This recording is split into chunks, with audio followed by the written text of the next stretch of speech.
Hey guys, my name is Elijah, and in this tutorial I will show you how to leave board in Trello. So this is actually pretty simple, just follow my steps. First, go to the board that you want to leave.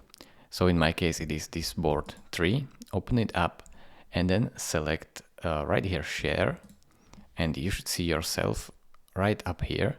Next your name, you see this U, so this means that this is you, and click on member and select leave board. Now confirm with this red button leave. Now you should leave the board. Oh, okay, you left it.